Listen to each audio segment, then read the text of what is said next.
Hey everybody, Dr. Oliver here for backintelligence.com, and today we're going to discuss tight calves, tight hamstrings, and how that could be the cause of your low back pain. If you haven't done so yet, click the subscribe button and get to access to videos as we put them out. So one of the causes of some people's low back pain isn't necessarily the low back. As we've discussed before, it could be coming from somewhere else. We'll often see in individuals with low back pain, they have tight calves and tight hamstrings. Well, how does this cause low back pain? Well, the way to look at this is we need to look at the fascia. So your fascia is essentially this thin layer of connective tissue that covers essentially everything in your body. It covers all your muscles, covers all your organs, covers blood vessels and nerves. It's this thin little layer that we find covering everything. And what they've discovered over time is that this is actually connected throughout the entire body. They've been able to actually dissect out from the bottom of your feet to your top of your head. They can actually hold up just your fascia, and it's all connected. So we know that this is a way to transfer force or stresses or communication system throughout the body. So if you feel abnormal tension at one point, let's say the bottom of the feet or the calves, above that, you're going to also feel that tension. The way to think about it maybe is like a spider web. If you started pulling on one corner of a spider web, you would see that reverberate through to the other side. It would change that tissue. So you're getting that tension pull. So we know if you're tighter in those calves, those gastroc muscles down here and your hamstrings, you're going to get at least some pulling effect to your low back. The other thing we tend to see is with tight calves, specifically in hamstrings, you're going to see a limit in your ankle dorsiflexion. That's your ability for you to bring your toes towards your face. So if you have limited ankle dorsiflexion, this is going to cause a whole host of problems, and it affects everything from the way you walk to the way you squat and different patterns of movement. And if we're limited in those mobility patterns, especially in that ankle dorsiflexion, we tend to see that reverberate up the chain. It causes some rotation of your leg, it can cause your pelvis to tilt as well, and this can cause abnormal strain and stress into your back. So if we can alleviate some of this tension by doing different techniques, we may see a significant reduction in your back. So we're going to show you a way to self-massage it, and we're going to show you a way to try to stretch it. You can try both, you can try one, you see which one's more beneficial for you. People seem to be a little different with this, but we're going to try that now. So we're going to have Leon come out, and we're going to go over a little bit of foam rolling for your hamstrings and your calves. So the first technique we're going to discuss to deal with this tension in the calves and the hamstrings is just foam rolling. So get yourself a foam roller, get on the ground, put it underneath both of your calves, and then all you're going to do is lift up and start rolling. So as you're doing this, you're going to kind of inspect and look to see if you can find tender points along your calves. You may turn your feet in and out because you're going to try to hit different portions of them. A lot of individuals are going to say, I don't feel like anything is happening, right? The reason for that is there's not a lot of weight on top of it. So what you can do is take one leg and just put it on top of the other leg to apply some pressure. You're actually going to push down with that top leg. That'll really increase the pressure through those calves, and then start to roll and dig out those areas that feel real tight.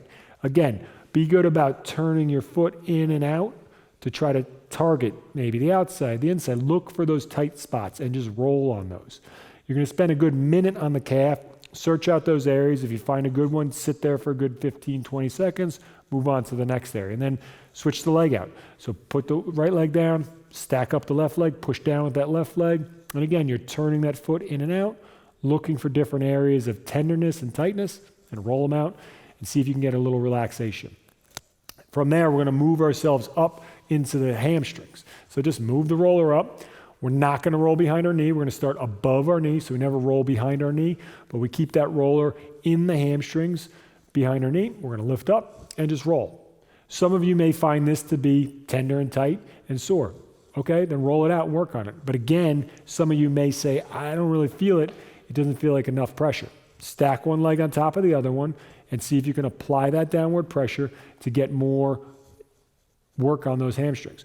Roll them out. Again, you may turn that leg. Again, the hamstrings are broad in the back, and you've got different muscles you want to target. So roll it in, roll it out, and work your way up and down. It's a big muscle, so split it up in half. Do the bottom half, do the top half, and spend about 30 seconds to a minute in each area.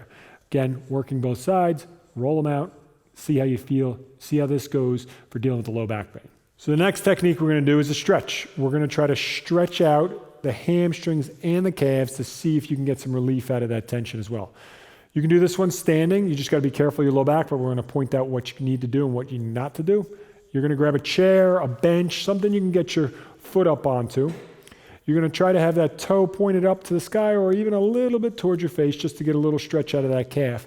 And then you're going to bend forward. Now, it's important you bend forward from the right spot. We want to bend forward from our hips, not from our back. So if you bend forward from your hips, your back should just remain the way it was when you're standing. No rounding here.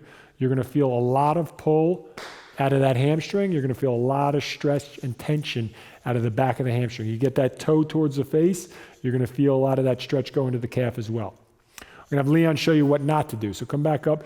If you bend forward through your low back, it's going to be more rounding. You're actually going to feel less of the stretch in your legs, and you're actually going to feel your back stretching a little bit. I don't want it.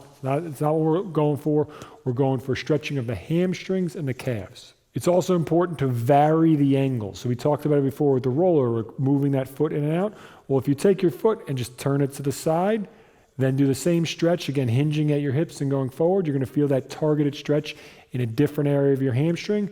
You're going to sit into it. Both these areas, you're going to hit for 30 seconds or so, 20 to 30 seconds, and then you back off, move your foot to the inside. So start with the middle, roll it to the outside, roll it to the inside. So 3 spots. And if you find one area tends to be particularly more sore and tight, target that. The key is, again, don't round through your back, move through your hips. So try these couple things to see how you do at relieving the tension in your calves and your hamstrings, and thereby reducing the tension and stress in your low back. I hope you enjoyed this video, and if you did, please like it and share it with a friend. Also, we'd love to send you 3 posture correction exercises that we've done with Dr. David Oliver. These videos will help correct that forward head and rounded shoulder type of posture that we're all suffering from today. So if you'd like to get those 3 videos, there's going to be a link to get them somewhere here on the video or down below in the description. Go to that page, enter your email, and we'll send you those videos right away.